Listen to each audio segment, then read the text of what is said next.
queridos irmãos e queridas irmãs. Mais uma vez aqui estamos, com o objetivo de buscarmos o alimento que fortalece, esclarece a nossa alma. Esse alimento está aqui, no Evangelho. Entendemos então que buscar o Evangelho, e ainda o buscamos muitas vezes quando as aflições nos visitam,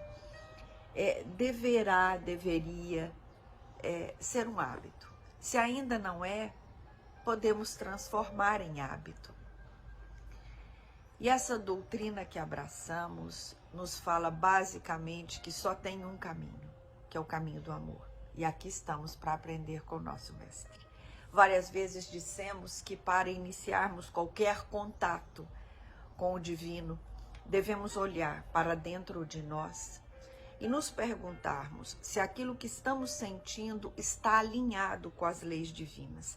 Então façamos isso nesse momento, que eu olhe para dentro do meu coração e me pergunte, tudo isso que eu sinto nesse momento está alinhado com as leis do meu mestre?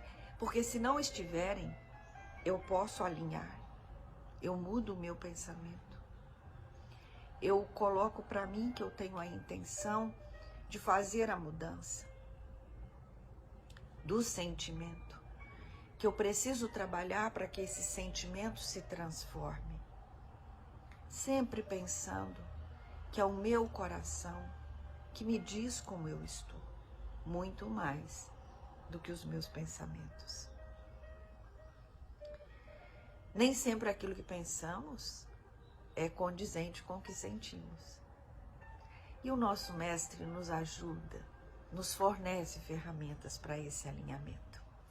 Para aqueles que estão aqui hoje pela primeira vez, eu gostaria de esclarecer que não fazemos uma leitura sequencial do Evangelho, porque o nosso propósito não é um estudo aprofundado do Evangelho. O nosso propósito é uma reflexão pequena sobre a mensagem que aqui buscamos e encontramos. Depois que eu vejo se o meu coração e os meus pensamentos e as minhas ações estão alinhadas com as leis, e caso não estejam, eu me proponho a mudá-las para que elas estejam alinhadas, eu já sou capaz de sentir e perceber que a minha psicosfera mudou. Eu consigo perceber que a energia que está no meu entorno já mudou. E aí então eu posso abrir o que parece ser de forma aleatória este Evangelho. E aí eu abro no capítulo 16. Não se pode servir a Deus e a Mamon. E aí eu abri nesse capítulo, no item 11. O item 11 deste capítulo fala sobre... É um item das instruções dos Espíritos. E o subtítulo é Emprego da Riqueza. Então, eu vou ler o item 12, que é uma mensagem de um espírito protetor da Cracóvia, datado de 1861. Vamos ver qual é essa mensagem. Gostaria de só lembrar que o Evangelho me oportuniza estar próxima de uma mensagem que um espírito protetor está enviando. Isso é divino. E o título é Emprego da Riqueza.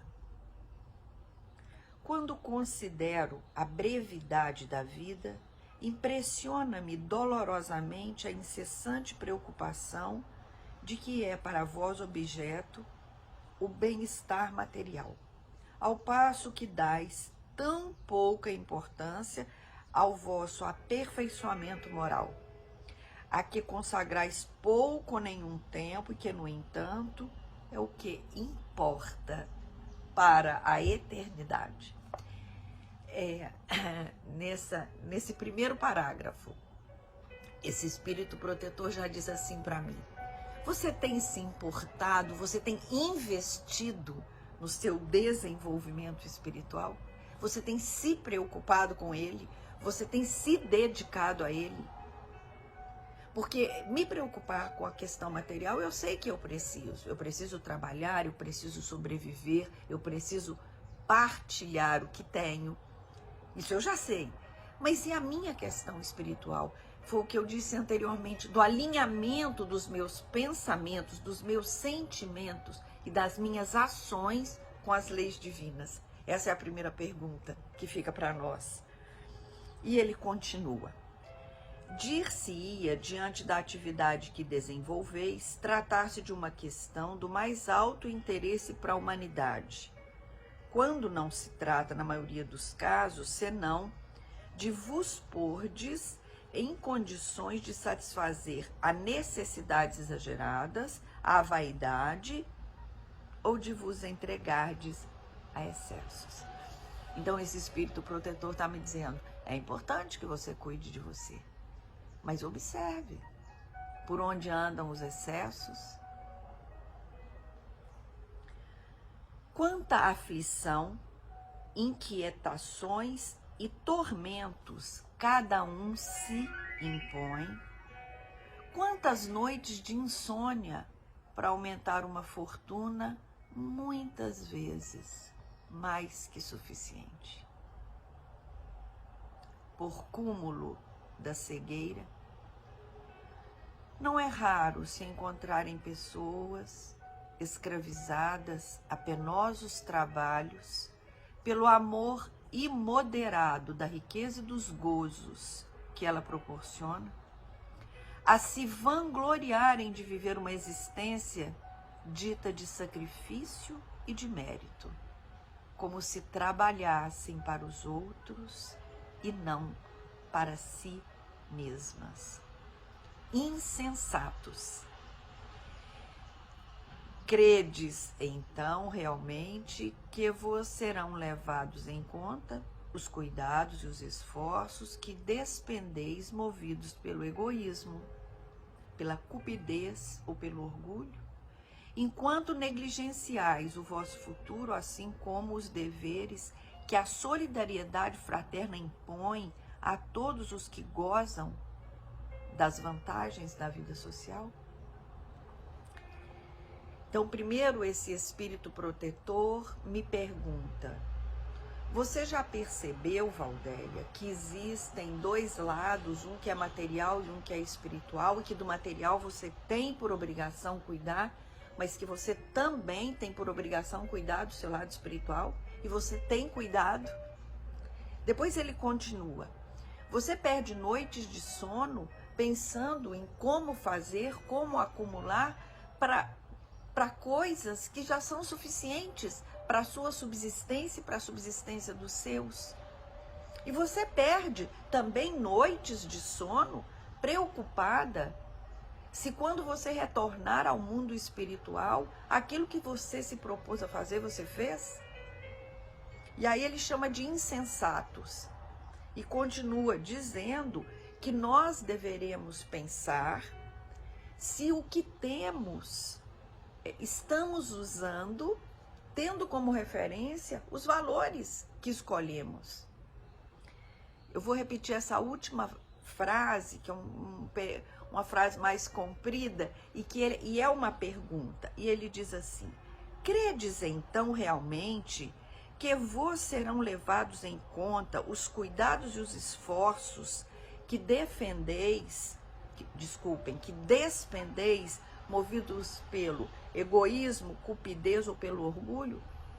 Então, ele está me dizendo, você pensa, Valdélia, que todo o esforço que você está fazendo, mas para ter mais, para ter cada vez melhor, você acha que esse esforço vai ser levado em conta? Né? Que são escolhas que o meu egoísmo, o meu orgulho que me move, enquanto eu negligencio o meu futuro, assim como os deveres que a solidariedade fraterna impõe a todos que gozam das vantagens da vida social. Então ele está me dizendo, se você tem pequenas ou grandes vantagens que são promovidas pelos bens que você adquire, esses bens não são só para você. Você tem que estar comprometida com o seu próximo. E ele continua: pensaste apenas no vosso corpo, seu bem-estar, seus prazeres foram objetivo exclusivo da solicitude egoísta. Por ele, que morre, desprezastes o vosso espírito que viverá sempre. Por isso mesmo, esse Senhor, tão mimado e acariciado, se tornou o vosso tirano. Comanda o vosso espírito, que se constituiu seu escravo. Seria esse o objetivo da vida que o Senhor vos concede? Vou repetir. Seria esse o objetivo da vida que o Senhor me concede?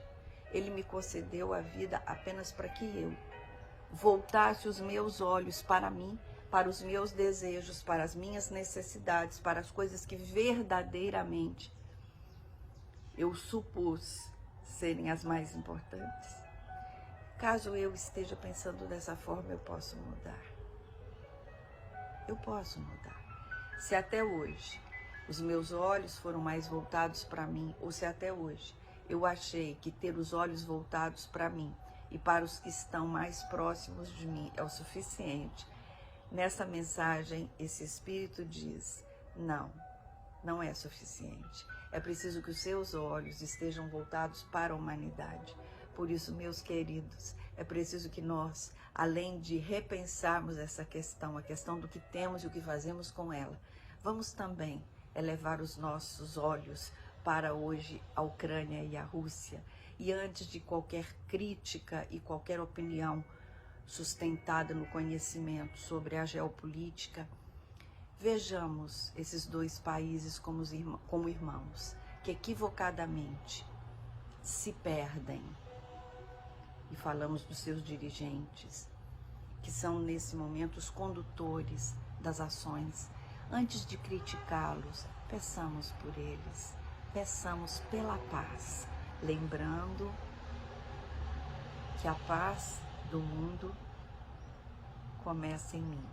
Essa é uma letra, é uma frase de uma música do Nando Cordel, e que usamos muito e cantamos muito na nossa casa. A paz do mundo começa em mim, e que essa paz em mim permaneça.